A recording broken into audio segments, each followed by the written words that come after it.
Hello students, कैसे हो आप सभी।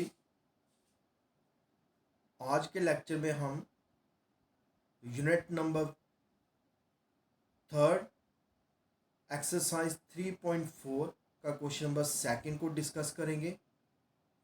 लास्ट लेक्चर में हमने क्वेश्चन नंबर फर्स्ट कंप्लीट किया था। अब देखो सेकंड क्वेश्चन का फर्स्ट पार्ट क्या है कि if we add 1 to the numerator and subtract 1 from the denominator of fraction reduce to 1 and it become 1 by 2 if we only add 1 to the denominator. So what is the fraction? तो question क्या है कि अगर हम numerator में 1 add करें और denominator से 1 सब्ट्रैक्ट करें तो जो हमारी फ्रैक्शन है वो 1 बन जाएगी। और फ्रैक्शन 1 by 2 कब बनेगी? अगर हम सिर्फ डिनोमिनेटर में क्या करें, 1 को ऐड करें। तो बताओ वो फ्रैक्शन है क्या? What is the fraction? तो देखो इधर, अब देखो उन्होंने पूछा व्हाट इज द फ्रैक्शन। हम लेट कर लेते the fraction be x upon y, कि जो फ्रैक्शन है वो हमें नहीं पता है, हम उसको क्या ज्यूम करते हैं कि वो एक्स ओवर वाई के बराबर है। अब पहली कंडीशन उन्होंने क्या पूछा था, if we add 1 to the numerator and subtract 1 from the denominator the fraction reduces to 1, कि हम न्यूमरेटर में 1 ऐड करेंगे और डिनोमिनेटर से 1 क्या करेंगे, सब्ट्रैक्ट। तो वही हमने किया। देखो हमने क्या किया, न्यूमरेटर में 1 को ऐड कर दिया और डिनोमिनेटर से 1 को क्या कर दिया, सब्ट्रैक्ट कर दिया। तो फ्रैक्शन किसके बराबर आ गई, 1 के बराबर। अब आप क्या करो, इसको क्रॉस मल्टीप्लाई। ठीक है, तो y माइनस 1, जब इसको 1 से मल्टीप्लाई करेंगे ये y माइनस 1 ही है। ठीक है, जब y माइनस 1 को हम यहाँ लेफ्ट हैंड साइड में शिफ्ट करेंगे तो माइनस का y बन जाएगा, माइनस 1 इधर जाके क्या बनेगा, प्लस का 1। तो बनेगा x minus y plus 2। Plus 2 को राइट हैंड साइड में शिफ्ट किया तो क्या बनेगा, x minus y equal to minus 2। और उसको ले लो इक्वेशन नंबर फर्स्ट। अब और उन्होंने क्या बोला था, इन्होंने बोला था कि फ्रैक्शन आपकी क्या बन जाएगी, 1/2 if we only add 1 to the denominator. तो बोलते अगर हम सिर्फ डिनोमिनेटर में 1 ऐड करेंगे तो आपकी फ्रैक्शन क्या बन जाएगी, 1/2। तो देखो सेकंड जो मैंने इक्वेशन लिया उसी में वही कंडीशन अप्लाई किया है। न्यूमरेटर को जैसा था सेम रहने दिया x, और डिनोमिनेटर में क्या कर दिया, 1 ऐड कर दिया और इक्वल टू किसके बराबर ले लिया, 1/2 के बराबर।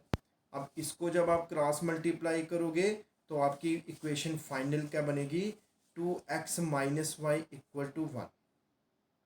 ठीक है, अब देखो आप आ जाओ, दो मेथड हमने किए हैं, एक हमने किया सब्स्टिट्यूशन मेथड और एक हमने किया हुआ है एलिमिनेशन मेथड। लेकिन हम एक्सरसाइज कौन सी कर रहे हैं, 3.4, और इसमें कौन सी नई न्यू हमने मेथड किया, एलिमिनेशन मेथड। ठीक है, तो आप क्या करो, आपने यहाँ पे एलिमिनेशन मेथड को अप्लाई करना है। देखो ज़रूरी नहीं है, अब कई बच्चे ये दिमाग में ये भी सोच रहे होंगे कि अब हमें क्या पता कौन सा मेथड अप्लाई करना है। देखो भाई, अगर तो वो मेंशन करे क्वेश्चन के बीच में कि by using this particular method solve, तो फिर आपको वही मेथड करना पड़ेगा। बट अगर वो सिंपली ये लिखें कि सॉल्व करो तो आप कोई भी मेथड अप्लाई कर सकते हो। ठीक है, अभी हमने दो ही मेथड किए हैं, एक सब्स्टिट्यूशन मेथड, दूसरा एलिमिनेशन मेथड। आगे अभी और भी करेंगे, तो आप कोई भी मेथड ले सकते हो। हम एक्सरसाइज 3.4 में एलिमिनेशन मेथड ही है, तो मैं उसी मेथड से आपको कराऊंगा, आप कोई भी मेथड ले लो। ठीक है, देखो अब एलिमिनेशन मेथड को थोड़ा सा रिवाइज करो। क्या बताया था मैंने कि हमने या तो x या y, इनमें से किसी ए के कोफिशिएंट्स क्या करने, बराबर करने। अब देखो फर्स्ट में भी y का कोफिशिएंट क्या है, -1। सेकंड में भी y का कोफिशिएंट क्या है, -1। तो जो हमें चाहिए था वो मिल गया। अब दोनों का साइन क्या सेम, तो एस से सेम एस से सब्ट्रैक्ट। तो आप क्या करो, सब्ट्रैक्ट कर दो फर्स्ट फ्रॉम सेकंड। ये देखो इन्होंने भी सब्ट्रैक्ट किया। जब आप फर्स्ट को सेकंड में सब्ट्रैक्ट करोगे तो 2x माइनस एक्स क्या बनेगा, x माइनस का y और प्लस का y क्या हो जाएगा, कैंसिल। फिर 1 माइनस माइनस प्लस 2 क्या बनेगा, 3। तो x की वैल्यू क्या बनेगी, 3। अब इस x की वैल्यू को आप फर्स्ट में पुट करो तो 3 minus y equal to -2, minus y क्या बनेगा, -2 -3 विच इज़ -5। तो y आपका क्या बन जाएगा, 5। तो देखो x की वैल्यू क्या आ गई, 2 आ गई है, और y की वैल्यू क्या आ गई, 5 आ गई। ठीक है, इस तरह से आपने सॉल्व करना है।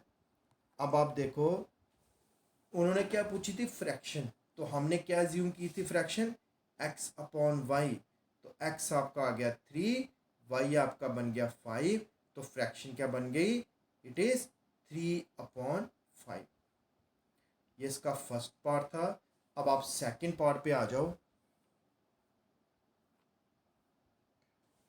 देखो भी सेकंड पार्ट में क्या पूछा इन्होंने कि 5 years अगो, 5 साल पहले, Noori was thrice as old as Sonu.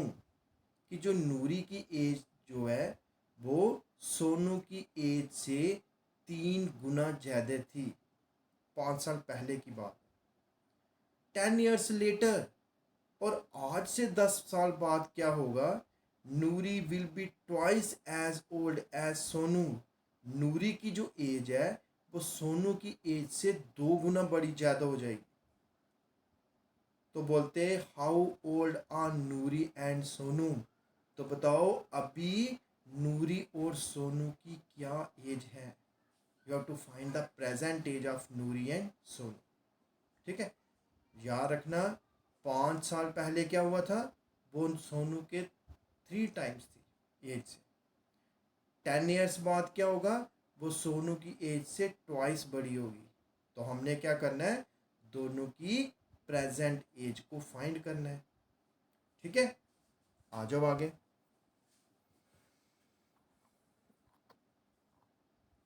देखो अब हमने क्या किया, हमने नूरी की एज को लेट कर लिया कि वो कितने साल की है, x ईयर्स की। और सोनू की जो प्रेजेंट एज है वो हमने क्या ले ली, y ईयर्स। तो पहली कंडीशन क्या बोल रही थी कि 5 साल पहले, पहले हम 5 साल पहले देखेंगे दोनों की उम्र क्या होगी। आज अगर नूरी की एज x ईयर्स है तो 5 साल पहले कितनी होगी, x-5। आज अगर सोनू की एज y ईयर्स है तो 5 साल पहले उसकी एज क्या थी, y-5। जैसे आज अगर मेरी एज सपोज कर लो 30 है, तो 5 साल पहले मेरी एज कितनी थी, 25 थी ना। 5 को क्या किया, माइनस किया। तो सेम यहाँ पे भी ऐसे किया है। अगर आज नूरी x ईयर्स की है तो 5 साल पहले कितनी होगी, x-5 ईयर्स की। आज अगर सोनू की एज y ईयर्स है तो 5 साल पहले कितनी होगी, y-5। तो कंडीशन क्या थी कि 5 साल पहले नूरी की एज जो है वो सोनू की एज से 3 गुना ज़्यादा है। देखो एज ज़्यादा किसकी है, नूरी की है ना, 3 गुना ज़्यादा। हमने तो इक्वल टू साइन डाला है, मुझे तो ग्रेटर देन डालना चाहिए था क्योंकि नूरी की एज ज़्यादा है। तो इसका मतलब इक्वल टू का मतलब मुझे दोनों की एज को बराबर करना है। तो बराबर कैसे होगा, अगर मैं सोनू की एज को 3 से मल्टीप्लाई करूं तो दोनों की एज क्या हो जाएगी, बराबर। तो वही मैंने किया कि जो x-5 है, मीन्स कि नूरी की जो एज है it is equal to 3 × y-5। मतलब कि 3 गुना किसकी एज के, सोनू की एज के। इक्वल टू साइन क्यों डाला, क्योंकि अब मैंने दोनों की एज क्या कर दी, बराबर। कैसे बराबर की, क्योंकि नूरी सोनू से 3 गुना ज़्यादा एज की थी। तो मुझे सोनू की एज को 3 से क्या करना पड़ा, मल्टीप्लाई करना पड़ा। जब इसको मैंने सॉल्व किया तो इक्वेशन क्या बन गई, x minus 3y is equal to -10 and let it be equation number first. ठीक है, अब देखो आगे। अब आगे उन्होंने सेकंड कंडीशन में क्या बोला था कि 10 साल बाद, तो अगर आज नूरी की एज x ईयर्स है तो 10 ईयर्स लेटर कितनी होगी, x प्लस 10। आज अगर सोनू की एज y ईयर्स है तो 10 साल के बाद कितनी होगी, y प्लस 10। जैसे आज अगर मेरी एज 30 ईयर्स है तो 10 साल बाद कितनी होगी, 40 ईयर्स, प्लस 10 क्या करेंगे, दोनों में लेंगे। तो कंडीशन क्या थी कि 10 साल बाद नूरी की एज सोनू की एज से क्या है, डबल है। तो इसका मतलब सोनू की एज को मुझे क्या करना पड़ेगा, 2 से मल्टीप्लाई करना पड़ेगा ताकि दोनों की एज क्या हो जाए, इक्वल हो जाए। तो according to condition second, x plus 10 is equal to 2 into y plus 10। 2 क्यों लगाया सोनू की एज के साथ, क्योंकि मुझे दोनों की एज को बराबर करना पड़ा। नूरी जो है वो सोनू की एज के डबल है, तो मुझे सोनू को 2 से मल्टीप्लाई करना पड़ेगा ताकि दोनों की एज क्या हो जाए, बराबर। ठीक है, तो इसको सॉल्व करके क्या इक्वेशन बन गई, x minus 2y equal to 10। अब आप फर्स्ट और सेकंड को देखो, फर्स्ट में भी x का कोफिशिएंट 1 है, सेकंड में भी x का कोफिशिएंट 1 है, दोनों के कोफिशिएंट सेम हो गए। फर्स्ट का साइन, x का साइन क्या पॉजिटिव है, सेकंड में भी x का साइन क्या पॉजिटिव है। और अगर दोनों का सेम साइन होगा तो हम क्या करेंगे, सब्ट्रैक्ट। तो हमने क्या किया, सब्ट्रैक्ट किया फर्स्ट फ्रॉम सेकंड। देखो x माइनस एक्स क्या बन जाएगा, 0। -2y minus minus plus 3y क्या बनेगा, y। 10 माइनस माइनस प्लस 10 कितना बनेगा, 20। तो y इज इक्वल टू क्या आ जाएगा, 20। ठीक है, देखो y कितना आ गया, 20। अब y की जो आपने एज ली है, जो y है, उसको आप चाहे फर्स्ट में पुट करो चाहे सेकंड में पुट करो, आपने क्या निकालनी है, x की वैल्यू निकालनी है। तो सब्स्टिट्यूट इन इक्वेशन फर्स्ट, तो after putting the value x की वैल्यू क्या आ गई, 50। तो इसका मतलब x किसकी एज हमने लेट की थी, नूरी की एज। तो नूरी की जो एज है वो कितनी है, 50 ईयर्स, और सोनू की जो एज है वो कितनी है, 20 ईयर्स। ठीक है, सेकंड पार्ट भी हमने इसका क्या कर दिया, सॉल्व कर दिया। अब हम करेंगे इसका थर्ड पार्ट।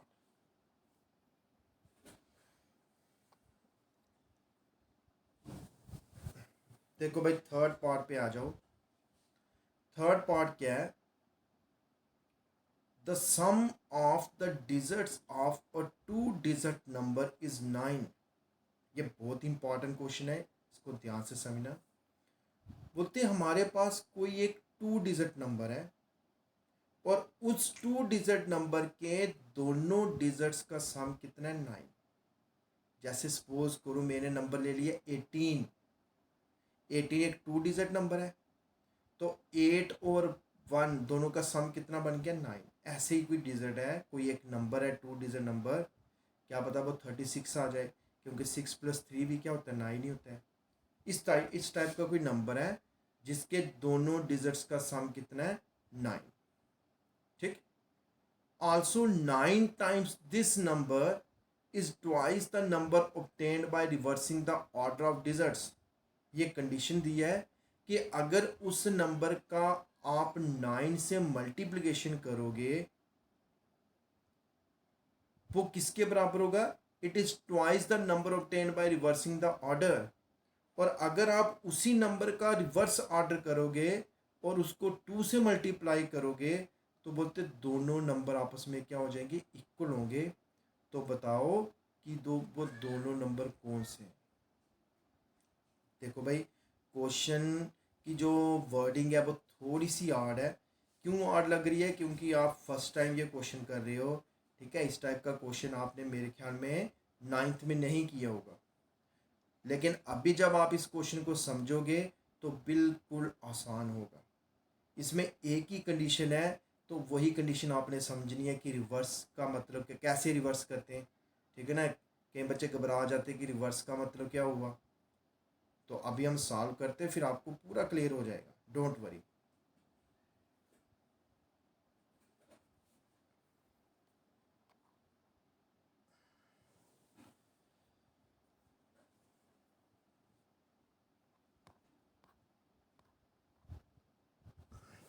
देखो भाई, थर्ड पार्ट बोलते let the unit digit and tens digit of the number be x and y. देखो मुझे नहीं पता कि वो कौन सा नंबर है और उसका यूनिट डिजिट कौन सा है, टेंस डिजिट कौन सा है। मैंने जस्ट आपको एक एग्जांपल लेके दी थी, जैसे 18 1 और 8, जैसे 36 3 और 6 9, जैसे 63 6 और 3 सम 9 है, जैसे 81, ठीक है, जैसे 45 54, ये सारे सभी का सम क्या बन रहा है 9। अब मुझे थोड़ा पता कौन सा नंबर है, तो हमने ले लिया कि जो उसका यूनिट डिजिट है वो एक्स है और जो उसका टेंस डिजिट है वो वाई है। ठीक है, आपको पता है जो भी टेंस डिजिट होता है वो 10 का मल्टीपल होता है, पता ना। तो नंबर आपका क्या बन गया, 10y प्लस एक्स। अब आधे बच्चे इसमें कंफ्यूज होंगे कि ये 10y प्लस एक्स आया कहाँ से। देखो आप सिंपली ये सोचो या अपने मन में इसको देखो, मैं बोलता हूँ कि आप क्या करो, 36 की एक्सपेंडेड फॉर्म लिखो। आप क्या लिखोगे, 30 प्लस 6। तो 30 क्यों, 30 कैसे बना, 3 मल्टीप्लाई 10 प्लस 6, क्योंकि 3 कौन सी जगह पोजीशन पे है, 10th पोजीशन पे, इसीलिए उसको 10 से मल्टीप्लाई करना पड़ेगा। प्लस 6, 6 क्यों, क्योंकि वो 1st पोजीशन पे है।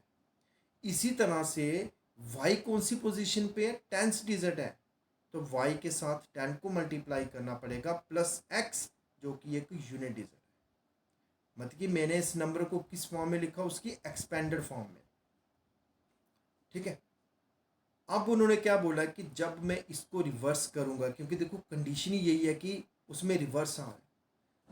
अब जैसे 36 का रिवर्स क्या होता है, 63, 45 का रिवर्स क्या होता है, 54, 18 का रिवर्स क्या होता है, 81। ऐसे 10y प्लस एक्स का रिवर्स क्या होगा, 10x प्लस वाई। 10 तो अपनी जगह पोजीशन में रहे, लेकिन एक्स वाई क्या हो जाएंगे, इंटरचेंज हो जाएंगे। तो रिवर्स क्या बन गया, 10x प्लस वाई। अब कंडीशन क्या बोली थी, कंडीशन था 9 times this number is equal to twice the number obtained by reversing the order. तो वही कंडीशन लगाई, 9 टाइम्स द ओरिजिनल नंबर, देखो 9 टाइम्स 10y प्लस एक्स जो कि मेरा नंबर था, equal to twice the number obtained by reversing, तो 2 into जो रिवर्स करके लिखा। इसको सॉल्व करने पे मेरी इक्वेशन क्या बन गई, ये बन गई, इट इज, मैं पूरा लिख देता हूँ, -x plus 8y equal to 0। ऐसे पूरी बनेगी 88y minus 11x equal to 0। तो मैंने क्या किया, 11 कॉमन ले लिया, तो क्या बनेगा, -x plus 8y equal to 0 divided by 11 क्या बन जाएगा, 0 बन जाएगा। ये बन गई इसकी सेकंड। एक फर्स्ट भी है, देखो फर्स्ट ऊपर है, मैंने सेकंड बताई। फर्स्ट इक्वेशन क्या है, x plus y equal to 9। अब ये तो हमें गिवन नहीं है, लेकिन उन्हें क्वेश्चन के बीच में क्या है, क्या गिवन है, the sum of digits of a 2 digit number is 9। ये गिवन है क्वेश्चन के बीच में, तो मुझे दिया है कि दोनों डिजिट्स का सम क्या 9 है। इसका मतलब x प्लस वाई किसके बराबर होगा, 9 के बराबर। अब आप इक्वेशन नंबर फर्स्ट और इक्वेशन नंबर सेकंड को ध्यान से देखो। देखो फर्स्ट में भी x का कोफिशिएंट 1 है, सेकंड में भी x का कोफिशिएंट 1 है, फर्स्ट में एक्स का साइन पॉजिटिव है, सेकंड में एक्स का साइन नेगेटिव है। जब दोनों के डिफरेंट साइन होंगे तो हम क्या करते हैं, उस वक्त ऐड करते हैं। अब आप क्या करो, adding first and second, minus x plus x cancel हो जाएगा, 8y प्लस वाई कितना बनेगा, 9। ठीक है, देखो आगे दी है, तो 9y किसके बराबर आ गया, 9 के बराबर। y की वैल्यू क्या बन गई, 1। अब इस y की वैल्यू आप फर्स्ट में पुट करो, मैं आपको इक्वेशन ले रहा हूँ, फर्स्ट वाली में लेके जा रहा हूँ। देखो ये फर्स्ट है, y की वैल्यू आप 1 पुट करो तो x कितना बनेगा, 9 minus 1 which is equal to 8। ठीक है, x की वैल्यू 8 आ गई, y की वैल्यू 1 आ गई, तो इसका मतलब नंबर क्या बन गया, नंबर बन गया 10y प्लस एक्स। ठीक है, देखो मैं यहीं पे पुट करता हूँ, 10y, y की वैल्यू क्या है, 1, तो 10 इंटू 1 क्या बन गया, 10 प्लस एक्स, एक्स की वैल्यू क्या है, 8, तो 1 प्लस 8 कितना बन गया, 1। हाँ, तो नंबर क्या बन गया, 1। 10th पोजीशन पे क्या है, 1, और एक्स यूनिट पोजीशन पे कौन सा है, 8, तो नंबर ही बिकम्स 18। नंबर आपका क्या बन गया, 18 बन गया। ठीक है, देखो अगले यहाँ पे है, ये देखो यहाँ पे पुट किया करके बताया हुआ, हैंस द नंबर आपका देखो क्या बन रहा है, इट इज़ 18। तो हमने इसके 3 पार्ट कर लिए, फोर्थ पार्ट जो है इसको आप खुद ट्राई करो, इसको खुद बनाने की कोशिश करो। ठीक है, स्टेटमेंट वाले देखो, जब तक आपको स्टेटमेंट की समझ नहीं आएगी तब तक आप क्वेश्चन को फ्रेम नहीं कर सकते, आप इक्वेशन नहीं बना सकते। जैसे ये आपकी 2 इक्वेशनें हर केस में बन रही हैं, मेन यही है कि आपने कंडीशन को समझना है कि क्या कंडीशन चल रही है, उसके अकॉर्डिंग क्या करना है आपने इक्वेशंस बनानी है। ठीक है, ओके।